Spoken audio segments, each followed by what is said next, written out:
La tormenta solar de 1859, conocida también como Evento Carrington debido a que el astrónomo inglés Richard Carrington fue el primero en observarla, se considera la tormenta solar más potente registrada en la historia.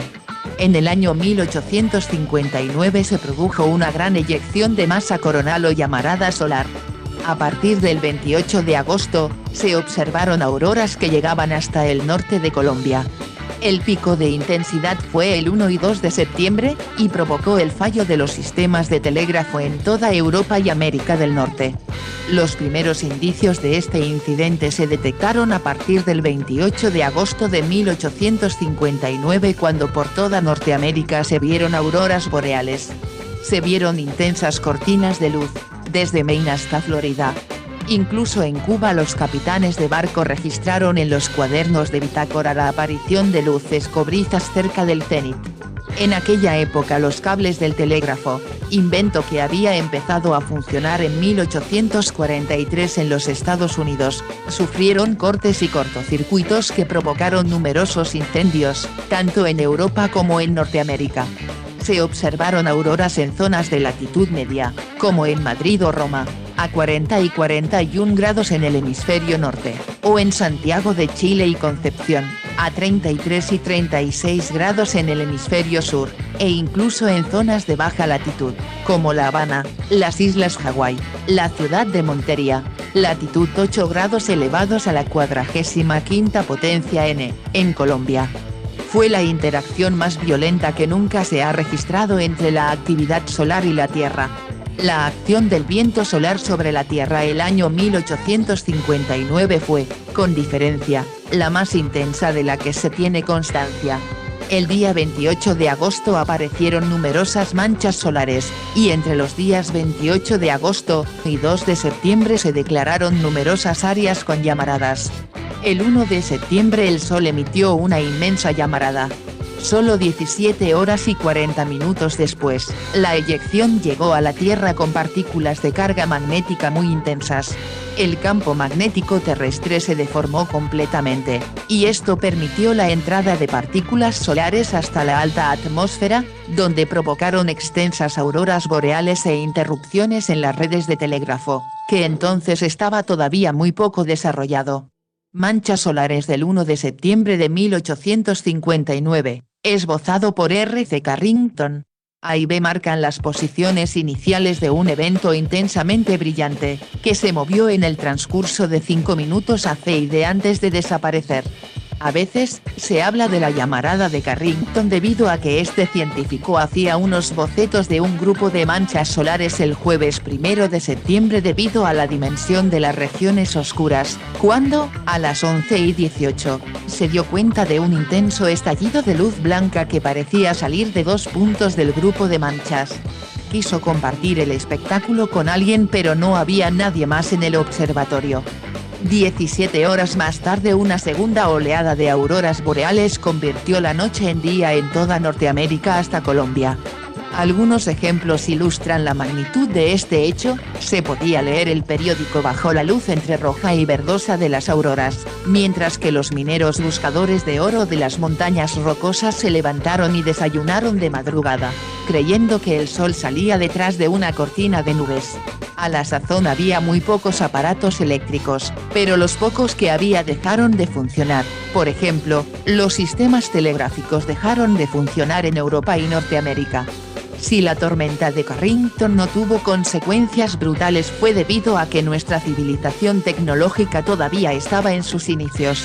Si se diese hoy, los satélites artificiales dejarían de funcionar, las comunicaciones de radio se interrumpirían, y los apagones eléctricos tendrían proporciones continentales y los servicios quedarían interrumpidos durante semanas. Según los registros obtenidos de las muestras de hielo, una llamarada solar de esta magnitud no se ha producido en los últimos 500 años, aunque se producen tormentas solares relativamente fuertes cada 50 años, la última el 13 de noviembre de 1960, hace 62 años. La aparición de manchas solares, la actividad magnética y otros datos relacionados con estos fenómenos siguen un ciclo que dura 11 años. En el último ciclo 2008-2019 han explotado en la superficie del Sol unas 13.000 nubes de plasma y unas 21.000 llamaradas solares. Se podría decir que las tormentas solares son similares a las tormentas terrestres a una escala superior, aunque, en el caso de las solares, los gases del viento solar van acompañados de campos magnéticos que les dan forma y proporcionan energía. Como se da en el caso de las tormentas eléctricas, son explosiones de partículas de altas energías e intensos rayos X debido a los cambios del campo magnético. En el proceso de fusión nuclear, que origina la energía del Sol, hay una pérdida de masa del 0,7%, que se convierte en energía tal, y como expresa la conocida fórmula de Einstein. Cuando 1 gramo de hidrógeno se transforma por fusión nuclear en 0,993 gramos de helio, se liberan 50.000 de kWh de energía. Esta energía se transmite primero por radiación dentro de una capa esférica, zona radiante, de 500.000 kilómetros de grueso, y después se transmite por convección a través de otra capa esférica de 200.000 kilómetros, zona convectiva. Esta capa de convección es como un líquido en ebullición, por esto el Sol presenta con fuerte ampliación óptica una superficie granulada correspondiente a la cumbre de las células convectivas. La estructura granulada cambia de forma rápidamente, como cambia la superficie del agua hirviendo, y una unidad de la granulación se ve aparecer y desaparecer en 10 o 15 minutos. Con estas dos clases de transporte, la energía producida al núcleo solar ya puede escapar del Sol y radiar en todas direcciones. La mayoría de estas tormentas producen auroras boreales en las regiones árticas y auroras australes en las regiones antárticas, que comparadas con los fenómenos meteorológicos parecerían un pequeño aguacero, pero a veces, el Sol es capaz de crear un auténtico vendaval. Nadie vivo hoy ha experimentado una tormenta de estas proporciones, pero Kenneth Gen Kraken de la Universidad de Maryland descubrió en los núcleos de muestras de hielo de la Antártida y Groenlandia aumentos bruscos de nitratos, que ya se conocía que correspondían a intensas ráfagas de viento solar. La anomalía de nitratos de 1859 es la mayor en 500 años, y equivale a la suma de episodios más importantes en los últimos 40 años. La gran tormenta de 1859 fue precedida de la aparición, en el Sol, de un grupo numeroso de manchas solares cercanas al ecuador solar, casi en el momento de máxima actividad del ciclo solar, de una magnitud tan grande que se podían ver a simple vista, con una protección adecuada. En el momento de la eyección de masa coronal el grupo de manchas estaba frente a la Tierra, aunque no parece que sea necesaria tanta puntería.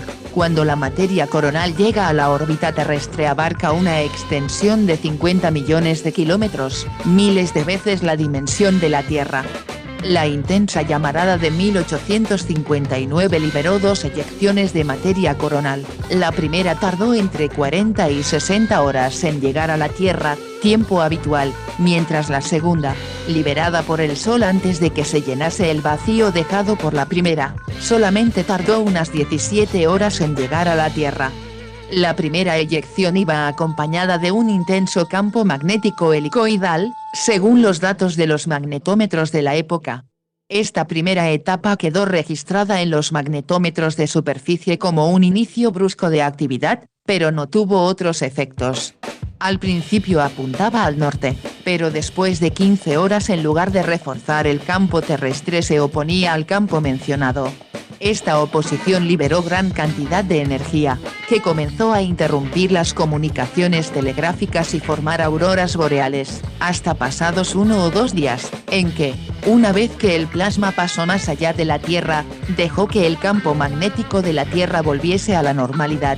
La llamarada de Carrington del 1 de septiembre debió tener temperaturas de 50 megakelvin, por lo que es probable que no solo emitiera radiación visible, sino también radiación gamma y rayos X. No hay noticia de la observación de una llamarada solar más brillante. La radiación solar solo tarda unos 8 minutos y medio en llegar a la Tierra, y si hubiera habido aparatos de radio y de onda corta en ese tiempo deberían de haber quedado inutilizados.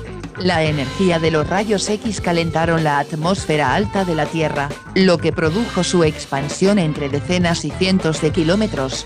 Como ya se ha mencionado, se produjo una segunda ráfaga de viento solar.